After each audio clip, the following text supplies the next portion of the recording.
সাইয়্যিদুল ইস্তিগফার, ক্ষমা চাওয়ার সবচেয়ে শ্রেষ্ঠ ভাষা আল্লাহুম্মা আনতা রব্বি।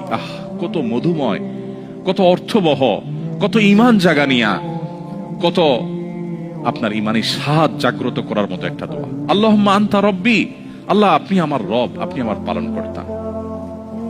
আল্লাহুম্মা আনতা রব্বি লা ইলাহা ইল্লা আনতা, আপনি ছাড়া সত্যিকারের কোনো মাবুদ নেই। ওয়া আনা আবদুক ওয়া আনা আলা আহদিকা ওয়া ওয়া'দিকা মাস্তাতা'তু, আমি আপনার গোলাম, আপনার সঙ্গে আমার ওয়াদা রক্ষা করার আমি চেষ্টা করি, মাস্তাতা'তু, যতটুকু সম্ভব হয়। আউযু বিকা মিন শাররি মা সানাত, আল্লাহ যে অপকর্ম আমি করে ফেলেছি, যে গুনাহ আমি করে ফেলেছি, এই গুনাহের যে ক্ষতি, এটা থেকে আমি আপনার কাছে পানাহ চাই, আমাকে যেন জাহান্নাম গ্রাস না করে, এই গুনাহের ফলে দুনিয়া যেন আমার ক্ষতি না করে। আউযু বিকা মিন শাররি মা সানাত আবুউ লাকা বিনি'মাতিকা আলাই, আল্লাহ আপনি কত নেয়ামত দিয়েছেন আমাকে, কত মানুষ কত কষ্টে আছে, আমাকে কত সুন্দর লাইফ আপনি দিয়েছেন।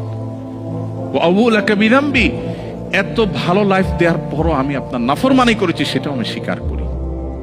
ফাগফিরলি, অতএব আপনি আমাকে ক্ষমা করে দিন। ফাইন্নাহু লা ইয়াগফিরু যুনুবা ইল্লা আনত, কারণ আপনি ছাড়া আর কেউ ক্ষমা করে না। ভাইরা আমার, আল্লাহর কাছে চোখের পানি ফেলে সিজদায় গিয়ে একটু মাঝে মধ্যে একটু চোখের পানি ফেলে দোয়া করে কেঁদে কেটে দেখবেন, আল্লাহর কসম পৃথিবীর কোনো কিছুতে এত স্বাদ নেই আল্লাহর কাছে ক্ষমা চাওয়ার যে স্বাদ।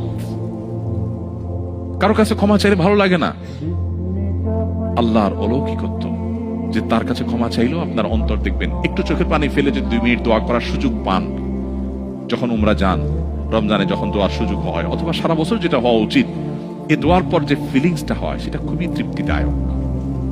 একটু চোখের পানি ফেলার পর, একটু দোয়া করার পর অসম্ভব ভালো লাগা কাজ করে, যেটা পৃথিবীতে অন্য কোথাও হয় না। কারোর ভয়ে কাঁদলে আপনার ভালো লাগবে না, বাট আল্লাহর ভয়ে কাঁদার পর আপনার ভালো লাগা কাজ করবে। সো এই প্র্যাকটিস আমাদের হওয়া উচিত নিয়মিত। আল্লাহ আমাদের তৌফিক দান।